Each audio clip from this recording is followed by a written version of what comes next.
윤석열 대통령에 대한 체포영장 집행이 언제 될지 관심이 집중되고 있는데요. 헌법연구관 출신의 노희범 변호사와 함께 법적 쟁점들 짚어보겠습니다. 변호사님 어서 오세요. 안녕하세요. 네, 요즘 국민들이 법 공부를 너무 많이 하고 있는 것 같습니다. 하나하나 조금 여쭤볼게요. 먼저요, 법원이 체포영장을 발부를 하면서 수색영장도 같이 발부를 했잖아요. 네. 그런데 여기에 지금 예외를 둔 거다라고 해서 반발을 하고 있습니다. 윤석열 대통령 측에서. 이거 어떻게 봐야 됩니까? 통상 체포영장을 발부하면서 형사소송법 110조나 111조의 적용을 예외로 한다 이런 규정을 두지는 않습니다. 일반적으로 체포영장을 집행하는 데 있어서 군사상 비밀을 요하는 장소거나 그런 경우가 이제 대부분 없기 때문에 그렇기도 하고요. 근데 이번에 특별히 이제 영장전담 판사가 그 110조와 111조를 적용을 예외로 한다라는 규정을 둔 것은 제가 생각하기에는 이런 것 같아요. 이번에는 압수수색 영장이 아니고 이제 체포영장 아닙니까? 대통령을 이제 체포를 해야 되는데 체포를 하려면 대통령이 있는 관저에 들어가야 됩니다. 관저에 들어가서 대통령이 어디 있는지 찾아야 돼요. 그게 이제 일종의 수색입니다. 그렇기 때문에 체포영장 목적으로, 체포영장의 집행을 목적으로 한 수색영장이기 때문에 군사상 비밀을 요하는 장소에 대한 어떤 중대한 이익을 해치거나 공무상 비밀을 해칠 수 있는 어떤 물건에 대한 압수수색 같은 것이 아니다. 그렇기 때문에 형사소송법 110조나 111조 군사상 비밀이라든가 공무상 비밀을 이유로 체포영장 집행을 방해하거나 막아서는 안 된다라는 의미로 아마 영장전담 판사가 그거를 표시해 둔 것이 아닌가. 왜냐하면 지금까지 압수수색 영장이 여러 차례 지금 집행을 하려다가 못했지 않습니까? 그렇죠. 이제 경호처에서 대부분 그거를 이제 형사소송법 110조 지금 군사상 비밀을 요하는 장소는 책임자의 승낙이 있어야 된다라는 그 규정을 갖고 이제 영장 집행을 이제 거부하다 보니까 혹시 이 체포영장마저도 그 이유로 집행이 거부되지 않을까라는 그런 우려를 여기서 담아낸 것이 아닌가 싶어요. 그리고 일반 압수수색 영장에 대해서는 이와 같은 이제 군사상 비밀이라든가 공무상 비밀을 이유로 승낙을 받거나 이제 제한이 되는데 체포영장에 대해서는 제한의 법적 근거가 없습니다. 그렇기 때문에 최소한의 체포를 위한 수색, 관저에 들어가서 대통령을 체포하는 것, 그런 행위만 하기 때문에 형사소송법 적용을 배제한다. 그러니까 이걸 이유로 방해하지 말라. 그런 의미로 법관이 그런 영장을 발부하지 않았나 싶기 때문에 이걸 갖고 불법 체포영장이라든가 입법을 한 것이라든가 이런 주장은 좀 억지다라는 그런 생각이 듭니다. 그러니까 지금 변호사님 말씀하신 것처럼 1항에는 군사상, 공무상 비밀을 요하는 장소는 책임자 승인 없이 압수수색할 수 없다라고 돼 있고 2항에 보면은 국가의 중대한 이익을 해하는 경우를 제외하고는 승낙을 거부하지 못한다라고 돼 있잖아요. 그렇습니다. 그러니까 이 법관이 입법을 한다든지 예외 조항을 만든 게 아니라 이 1항, 2항에 근거해서 결정을 하고 얘기를 한 거다. 이렇게 봐야 되는 거 그렇습니다. 아닙니까? 그러니까 비록 관저가 군사상 비밀을 요하는 장소거나 공무상 비밀을 요하는 장소라 하더라도 이거는 어떤 물건을 압수하는 그런 영장이 아니다. 대통령을 단지 체포하는 영장이고 대통령 체포를 위해서 관저에 들어가는 것이기 때문에 그 정도의 어떤 수색은 막아서는 안 된다라는 그런 의미로 판사가 정당한 어떤 중대한 국가이익을 해치는 경우가 아니니 이 경우에는 영장 집행을 막아서는 안 된다. 이 법조항을 이유로 그런 취지로 그 규정을 적시를 한 것이 아닌가 저는 그렇게 추정을 하고 있습니다. 일각에서는 판사가 법 위에 있는 거 아니냐 이렇게 비판을 하는 시각도 있던데 그렇지는 않다 이렇게 봐야겠네요. 그렇습니다. 네. 지금 이번에 영장을 발부한 법관도 영장 전담 판사입니다. 법원마다 이제 영장 전담 판사가 정해져 있고 영장만을 주로 발부하는 판사이기 때문에 영장 발부의 요건이나 기준을 정확히 잘 알고 있습니다. 그리고 많은 사건을 다뤄왔기 때문에 이 사건에서도 특별히 그 규정을 적시해 둔 이유는 아마 그런 적법한 이유가 있다고 저는 생각이 됩니다. 네. 근데 이제 체포영장이 딱 발부가 되니까 경호처에서 적법한 절차에 따른 경호 조치를 하겠다라고 했습니다. 이때 그럼 적법이 뭐냐? 경호법을 따른다는 거냐? 뭐 이런 얘기도 있었습니다. 경호법에 보니까 경호처는 대통령을 보호하기 위해 위해를 방지 제거하는 활동을 수행한다라고 돼 있는 부분을 내세우고 있는 것 같습니다. 어떻습니까? 뭐 저도 그렇게 해석이 됩니다. 뭐 경호처가 지금 영장 집행을 거부하거나 뭐 막아서려는 것은 뭐 대통령 경호법밖에 없거든요. 그렇기 때문에 이제 경호법을 근거로 해서 적법이라는 표현을 쓴 것 같긴 합니다. 그렇지만 우선 이 대통령 경호법은 뭐냐? 부당한 대통령에 대한 어떤 신체적 위해를 가할 때 그거를 방지하거나 제거하기 위한 것이지 적법한 절차에 따라서 법관이 발부한 영장을 집행하는 것을 대통령에 대한 어떤 생명에 대한 어떤 신체적 위해다라고 볼 수는 없습니다. 어떻게 대통령 경호법이 다른 법률보다 우위에 있는 것도 아니고요. 더군다나 적법한 절차에 따라서 법관이 발부한 영장 집행을 경호법에 따라서 거부한다면 그럼 대통령은 영원히 어떤 특권 하에 있는 거 아니겠습니까? 그런 점에서 지금 대통령 경호처의 어떤 적법한 대처를 하겠다라는 주장은 아마 대통령 경호법을 근거로 한 것 같지만 사실은 그 경호법에 의한 경호는 이 적법한 절차에 따른 어떤 정당한 법 집행까지 막을 수 있는 것은 아니다. 그렇기 때문에 경호처가 그건 법 해석을 잘못하거나 잘못 이해하고 있는 것이 아닌가 저는 이렇게 생각이 됩니다. 그러니까 일반 국민들이 듣기에도 아니 대통령에 대한 체포가 위해냐 이렇게 생각될 수 있을 것 같거든요. 그러니까 적법한 법 집행을 막는 거다. 지금 이렇게 보시는 거네요. 그렇습니다. 네. 예. 그걸 위해라고 해석하는 게 잘못이다. 네. 잘못이죠. 통상 그 경호법에서 위해라는 거는 뭐 부당하게 대통령에게 접근해서 뭐 신체적인 어떤 가해를 가한다든가 그런 경우를 막기 위한 것이지 정당한 법 집행 절차를 대통령에 대한 위해라고 하면 어떻게 법이 집행이 되겠습니까? 그 점에서 지금 경호처는 너무 자의적으로 법을 해석해서 대통령 경호법도 헌법과 법률에 따라서 절차에 따라서 이루어지는 거기 때문에 이 법관이 발부한 체포영장의 집행을 방해해서는 안 된다라고 저는 생각이 됩니다. 지금 변호사님 말씀은 경호법도 헌법보다 우선할 수는 없다. 이렇게 들립니다. 당연합니다. 네. 헌법 위에 있는 법은 있을 수가 없고요. 경호법도 다른 법률하고 똑같고 경호법의 취지는 정상적으로 대통령이 직무를 수행하거나 관저에 머무를 때 부당한, 그러니까 적법한 법 절차에 따라서 대통령이 가해지는 어떤 뭐 신체적인 불이익은 당연히 그게 따라야 됩니다. 부당한 위해가 가해질 경우에 그거를 제거하거나 방지하기 위한 것이 경호법이지 정당한 법 집행까지 막아설 수 있다라고 경호한다면은 그건 대한민국 사회에서 특권을 부여한 것밖에 안 되지 않겠습니까? 그리고 대한민국의 헌법과 법치주의가 어떻게 준수될 수 있겠습니까? 그래서 대통령 경호처는 이 경호법을 좀 객관적으로 해석을 해야 되고 지금 이 상황, 대통령이 지금 내란 범죄의 어떤 우두머리로 지금 수사를 받고 있고 이런 전체적인 상황을 좀 객관적으로 이해를 하고 좀 체포영장의 집행에 적극 협조해야 될 의무가 있는 것이다라고 저는 생각이 됩니다.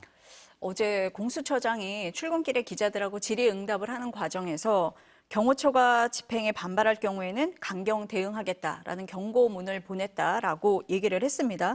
영장 집행을 방해하는 게 뭐냐라고 물었더니 이를테면 뭐 관저문을 열지 않는 단계부터 집행 방해다라고 했습니다. 법적으로 어떻습니까? 그 공무집행 방해는 이제 폭행 협박으로 공무의 집행을 방해하는 경우거든요. 근데 우리 형법에서는 폭행 협박의 개념이 그 폭행죄나 협박죄에 있어서는 가장 협소한 의미로 보입니다. 이제 폭행은 신체적으로 물리력을 행사해서 이제 접촉을 하는 경우를 이제 폭행이라고 하는데 이 공무집행 방해에 있어서의 폭행과 협박은 굉장히 최광의로 이제 이해를 됩니다. 그러니까 정당한 직무집행을 방해할 어떤 위험 요소가 있는 어떤 물리력이나 어떤 위하력 이런 경우만 있어도 공무집행 방해죄에 있어서의 폭행 협박이라고 봅니다. 그러니까 넓은 의미로 본다는 거죠. 그리고 실제 판례에서도 그런 의미로 많이 이제 되고 있습니다. 그래서 지금 대통령의 체포영장을 집행하기 위해서 관저로 들어가려고 하는데 예를 들어서 경호처에서 체포영장 집행을 방지하기 위해서 막기 위해서 뭐 바리케이트를 설치한다든가 뭐 철문으로 된 관저문을 굳게 잠그고 못 열게 한다든가 이런 경우는 정당한 직무집행인 체포영장의 어떤 집행을 방해하는 것 아니겠습니까? 실질적으로 방해의 어떤 결과물이 나오지 않더라도 그 위험 발생이 이미 이제 드러났기 때문에 이거는 공무집행 방해죄가 될 수 있고 또 다수인이 여러 사람이 같이 그렇게 하는 경우에는 특수 공무방해가 된다라고 보고 있습니다. 오늘 윤 대통령 측에서 어떤 주장을 내놨냐면요. 영장 집행에 경찰 기동대 지원을 받는 것은 위법 행위다 이렇게 했습니다. 어떻습니까, 이 주장은? 저도 그 보도를 봤는데요. 좀 깜짝 놀랐습니다. 그 공수처법에 따르면 공수처 검사들은 이제 수사와 공소제기를 할 수 있고요. 그 과정에서 사법경찰 관리에 어떤 보조를 받을 수 있게 돼 있습니다. 그래서 공수처 수사관이나 검사들이 뭐 영장을 집행하거나 뭐 수사를 할 때 사법경찰 관리에 어떤 보좌를 받을 수 있거든요. 뭐 검찰도 마찬가지입니다. 그리고 공수처법에 다른 법률에 관한 근거 규정이 없으면 검찰청법과 형사소송법을 준용한다고 되어 있습니다. 그 형사소송법에 보면 우리 검찰에서 이제 수사나 영장 같은 걸 집행할 때 사법경찰관의 어떤 도움을 요청을 받거든요, 네. 당연히. 그렇기 때문에 공수처도 경찰의 어떤 보조를 받을 수 있는 것이고요. 그리고 대통령에 대한 체포영장을 집행함에 있어서 당연히 경찰에서 협조 요청을 받아서 영장을 집행할 수 있습니다. 그런데 지금 그 대통령 측 변호인단의 주장은 경찰 기동대는 통상 뭐 테러 진압이나 뭐 시위 진압을 위한 어떤 조직이지 사법경찰 관리가 아니니까 경찰 기동대로 하여금 보조하게 할 수 없다 뭐 이런 취지 같아요. 그렇지만 기본적으로 경찰 기동대도 경찰 소속의 특수 조직입니다. 그렇기 때문에 본질적으로 경찰에 관한 모든 업무를 수행할 수 있다고 봐야 되고요. 다만 기동대가 주로 하는 업무가 이제 시위 진압이라든가 뭐 혼잡 경비라든가 이런 업무를 하는 것뿐이지 그 업무를 하다가 지금 같이 지금 대통령의 어떤 체포영장 집행에 있어서 상당히 많은 인원이 필요할 수도 있지 않겠습니까? 그리고 관저 주변에 뭐 극렬 지지층들도 많이 있고 그런 위험 상황이 있기 때문에 체포영장 집행을 위해서 뭐 어떤 길을 튼다거나 관저 안으로 들어가서 대통령을 체포하는 데 있어서 경찰 병력 즉 기동대를 동원한다 하더라도 그 본질에 있어서 그게 위법하다고 볼 수 없다. 그렇기 때문에 대통령 측의 그런 주장은 너무나 어떤 기교적이고 그런 주장이지 좀 억지 주장이다 이렇게 생각이 됩니다. 아니 그러니까 윤 대통령 측에서 주장을 할 때는 공수처는 경찰에 대한 수사 지휘권이 없다. 이렇게 얘기를 했는데 지금 변호사님 말씀을 들어보니까 뭐 보조해서 충분히 할 수 있다라고 해석이 되는 거네요. 그리고 체포 수색 영장은 공수처 검사와 수사관이 직접 해야 된다. 그런데 왜 경찰이 같이 동원되느냐 뭐 이런 주장인 것 같습니다. 통상 그 영장 집행은 지금 체포영장의 집행도 공수처에 있는 검사와 수사관들이 나갈 겁니다. 당연히. 그리고 지금 이제 혼잡이라든가 이제 뭐 경호처 직원들과의 어떤 실랑이도 있을 수 있기 때문에 부득이 경찰 병력으로 하여금 통로를 뭐 만들고 하는 그런 보조 역할이지 영장을 실질적으로 집행하는 주체는 공수처 검사와 수사관들이다. 그런 점에서 지금 대통령 측 변호인단의 주장은 좀 사실관계와는 좀 맞지 않다라고 보여집니다. 아, 경찰이 그래서 이런 입장을 냈을 수도 있겠네요. 여러 의견이 있다는 걸 알고 있다. 공수처와 충분한 법적 검토, 협의를 하겠다. 집행 과정에서 위법성이 제기되지 않도록 하겠다라는 얘기가 아마도 그런 부분을 얘기한 그렇습니다. 것 같습니다. 예. 네. 영장도 지금 공수처 검사가 청구해서 법관으로부터 발부받은 거거든요. 이 영장의 집행도 공수처 검사와 수사관 등이 하는 것이 당연히 맞고요. 다만 그 보조 역할을 하는 것이 이제 경찰 병력을 좀 이용하는 거죠. 예. 지금 변호사님 말씀을 하셔서 공수처가 이제 체포영장을 청구했다라고 말씀을 하셨는데 그 부분에 대해서 문제 제기를 하잖아요. 뭐 권한쟁의 심판을 청구했다는 얘기를 들었는데요. 우선 이 체포영장 청구로 인해서 네. 국가기관인 대통령의 어떤 권한을 제한하는 것은 아닙니다. 즉, 이 체포영장은 내란 범죄의 피의자인 자연인 윤석열, 대통령 윤석열의 어떤 신병을 확보하기 위한 어떤 강제 수사거든요. 그렇기 때문에 대통령 개인의 어떤 신체 자유를 일정 부분 제한하거나 침해할 가능성은 분명히 있습니다. 그리고 그런 부분에 대해서는 자신의 어떤 주관적 권리 보호 차원에서 체포영장이 집행되거나 뭐 구속영장이 발부됐을 때 그 과정에서 자기의 억울함을 다투면 되는 거예요. 만약에 그런 네. 부분이 있다 하면. 그러나 지금 윤석열 대통령의 변호인단 내지 뭐 탄핵심판의 대리인단은 체포영장을 발부하거나 공수처가 어떤 수사를 하는 것이 대통령인 국가기관의 어떤 비상계엄 선포권 뭐 등등을 침해하거나 제한하는 것이다라고 주장하는데 그건 맞지 않다. 왜냐하면 체포영장 발부로 인해서 대통령이 어떤 권한을 제한하고 있습니까? 대통령은 지금 현재 대통령의 지위에 있고요. 그 체포영장 발부는 대통령의 헌법상의 국가기관으로서의 권한을 제한하는 것은 단 하나도 없다.